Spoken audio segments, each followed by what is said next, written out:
Hello and welcome to our video game character versus tournament, within which we will be pitting some tough and beloved video game characters against each other with an added modifier of placing them in a random foreign video game world and discussing not only which of the two characters is the toughest, but also which character would be the most useful in said world as your wingman or woman.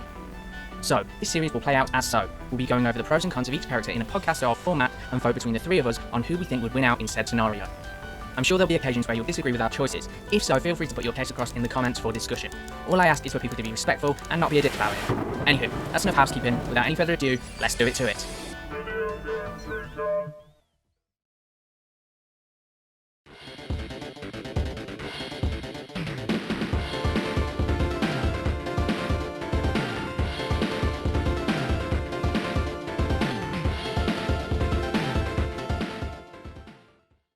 Alright, let's crack on to the next one.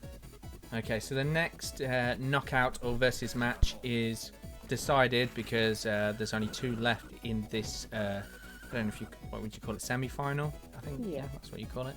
So this matchup is Dante versus Agent 47. And Vanessa, if you want to pick the world 1 from 17, although number 1's gone, so pick 2 through 17. I will pick number 6. Number 6. Oh, I've done the fucking name. Okay, that's an Infamous world. You familiar with the video game Infamous? You know, the pretty much our world-ish. Yeah, but with like slightly mutants similar to X-Men or whatever. Yeah, a little bit more futuristic. Okay. So round. Yeah, Dante versus Agent 47. I have to say, I think this is pretty much a clear-cut win on this one. I don't see a way that Agent 47 could kill Dante. Fight! Yeah, he's with conventional weapons. You know, even in a world that probably suits him better, like a more normal world, an Infamous world, he could easily blend in. He could be any character. He could do anything. I just struggle to think without him being able to get out some sort of mystical or legendary weapon that gives him the capacity to kill at least a half god, if not someone who's capable of being the king of gods, or the king of the underworld at least anyway. I struggle to see how he could defeat him in any way. You know, even if he poisoned him, little would that stabby kill doesn't Dante? really do much. I don't know. Yeah. No. A high caliber sniper rifle on the top of a hill somewhere. It's like you shoot Dante and he'd be like, "Ow, what was that? 50 caliber? Oh, okay, cool." And just crack on. I mean, the first time you meet him, as I said before, one of the first weapons he gets a fucking giant sword through his chest. You know, it's like, and he just like pulls it out like I don't know, like it got scratched on some thorns or something. Or, you know, touched a stinging nettle. It wasn't really a big deal for him. So, Is there any way that Agent 47 could get anything in the Infamous world? Is there something, do you reckon? He could acquire a power. I'm not sure if you can get. I think you can. I think there's a way. I think in the newest one, you can get like a stone power. I'm not super up on the Infamous world. I've played them a fair bit, and I beat Last Light and stuff. But yeah, I think you can acquire. You could acquire like stone powers. I think that's what that woman does, or she has the ability. Someone has the ability somewhere to be able to give people powers, I think.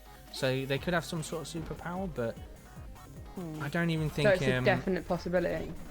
Yeah, but I don't even think those powers could beat him. Could beat Dante, because they're not... I don't know if they're in his ballpark, really. Because although, sure, they've probably got a decent offensive, you know, they're still weak to attack. You know, I was trying to give, you know, being Agent 47 side a little bit, try to give him a bit of a help or whatever, and I was gonna say like, yeah, give him a chance. I was gonna say that, you know, if there's a weakness and if there's something that Agent 47 could kill him with, he'd find it. Yeah. But to be fair, yeah, he's certainly. But even if he acquired these superpowers, it would take away from his strategy quite a lot, because it's not really his style. No. Yeah, but I was going to say, like, you know, it's his job to learn about people and know them before he goes after them. But where's he going to learn from about Dante? Yeah. Even if he could, it's like, Well, this guy's pretty much nearly immortal, so tricky. I think even if he had those, got the abilities, I forget what the main character's called from the other ones. Is it Nate? I can't remember. From the first two. Can't remember. Not 100%. Even if he got on par with that guy's abilities, or he got on par with the girl from Last Light, where she can switch through abilities and stuff. You know, I still don't think any of those abilities alone could kill Dante. I think he'd still have to, on top of that, go to like the underworld and acquire some sort of mystical weapon, and then that's probably his only shot. But it's kind of stretching it a bit, isn't it? That he's going to do all these things just to defeat him.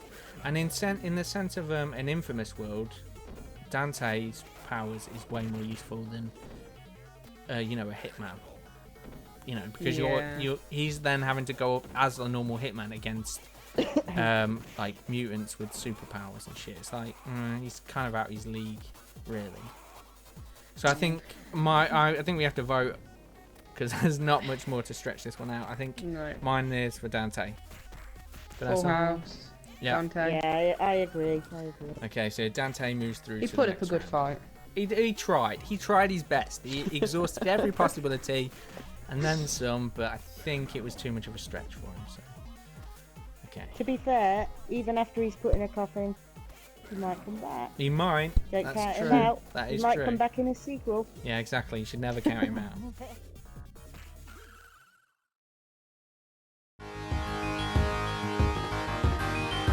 You win. Perfect.